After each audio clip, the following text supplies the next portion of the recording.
G'day fellas and welcome to game number 2 between TheViper and 3DB. Spawning in on the west side of the map, playing as the Rus, we have got TheViper. On the opposite side of the map, spawning in on the east, we have got 3DB and he is playing as the Chinese. This map, of course, is Altai. We've got a double split, even potentially a triple split spawn. Interesting here.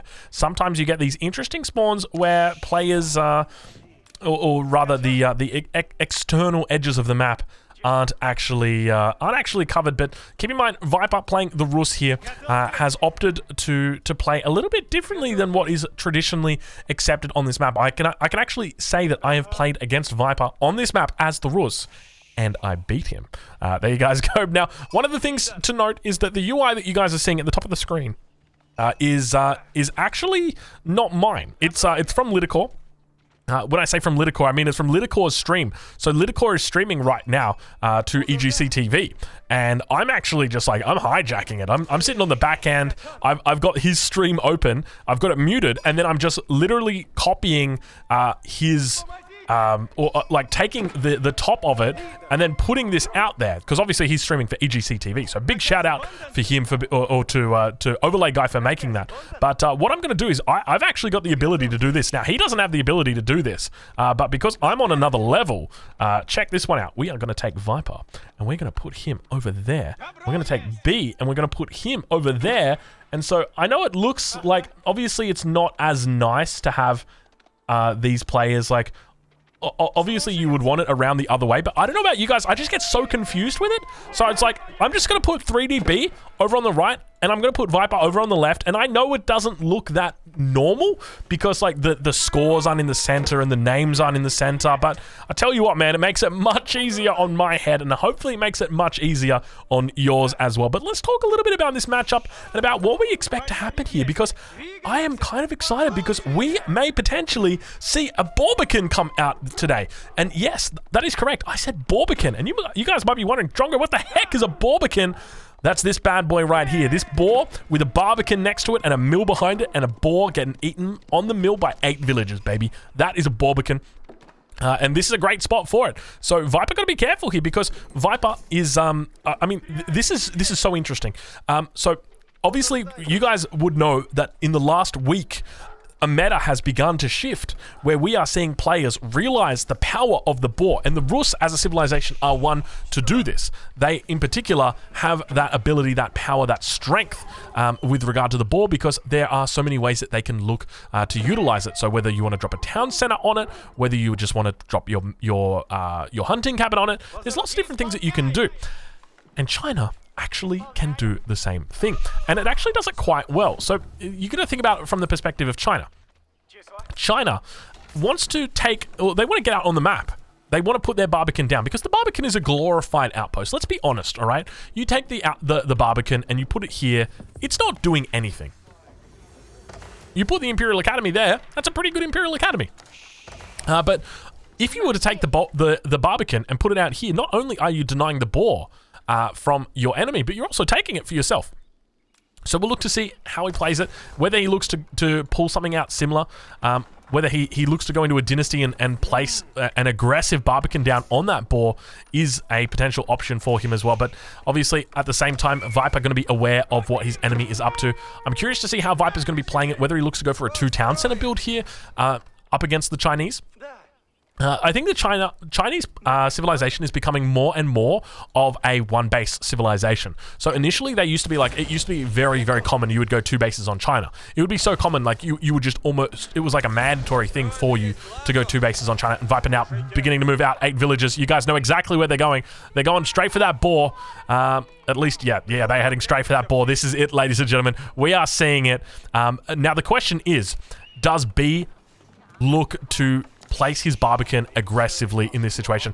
Gonna be actually sending out, look at this, lady, straight to the boar, straight to the boar. He is moving out. You can see the scouts there from Viper. Another scout coming out, and look at this. He is all in on this position. Viper still yet to actually add in the hunting cabin. He's got it down, but hasn't actually put down a wooden fortress yet. So B gonna be coming in nice and aggressive here, looking to try and deny this. He's gonna be able to grab the bounty here, but now that the horsemen actually gonna be under attack, the villagers just getting out their poking sticks and looking to poke down. Now keep in mind, these villagers don't actually have the extra bonus damage because they haven't killed any sheep.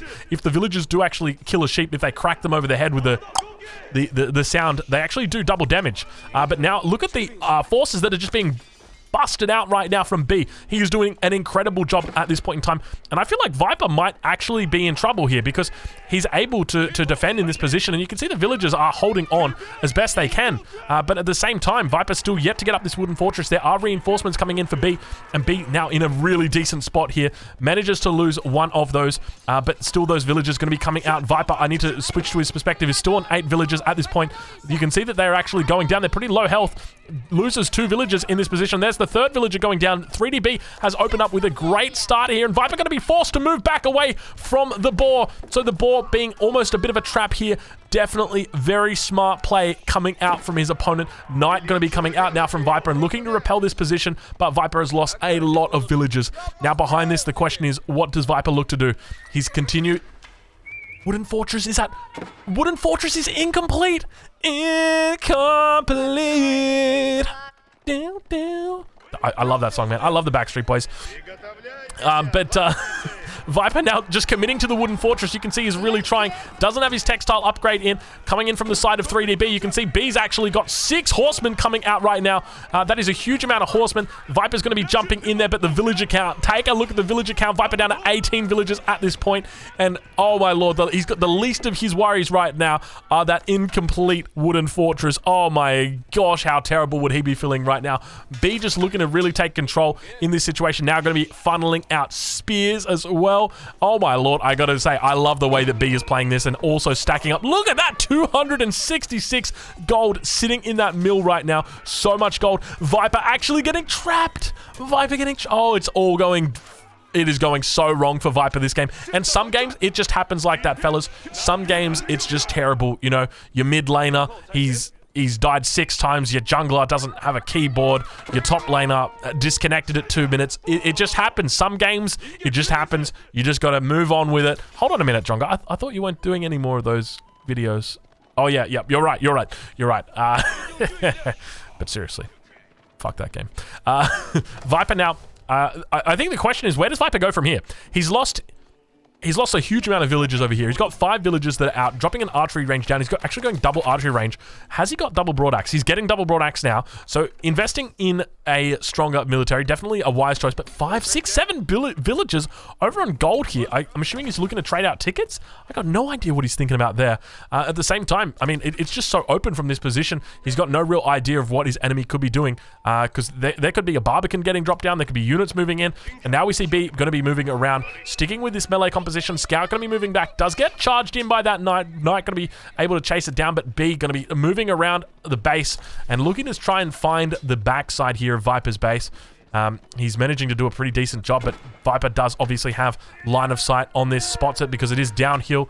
We can see Viper actually going to be increasing the damage of the arrows fired, but at the same time now a little bit of a struggle back towards the base. Viper has been trapped by this boar, the fake boar. Was the boar a bait? That is the question, because we've been talking a lot about this boar, about, you know, whether it's the right decision to go for it, and a lot of people have been favoring it. But at the same time, if you play up against the Chinese, who have got a way to punish it through that Imperial official, getting out the extra fast units, then maybe it's something that you need to be careful of. Maybe up against China, you just can't be going for that early boar. We didn't quite see the Barbican come out on the boar. We didn't see the Barbican.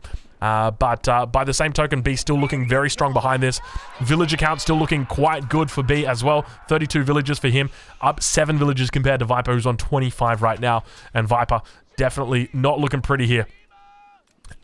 Back towards the base. Viper going to be potentially attacked. You can see the units wrapping around the back of the base here.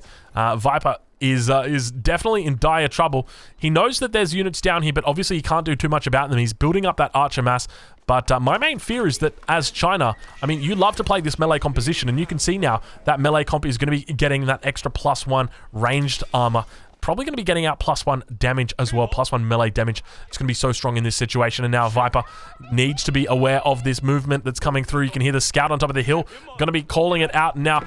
All of the horsemen going to be moving in underneath the wooden fortress. Archer's going to be coming back. There's no spears here to defend from this position, and Viper now looks like the Boar might actually, or the Boar rather, just going to be in a very difficult position. All the villagers have to go idle. You can see he's trying his best to take out the spearmen. Still 2 spears that remain, but now a huge bunch more of spears come through. Viper losing out all of his units here. You can see he's got scouts in here.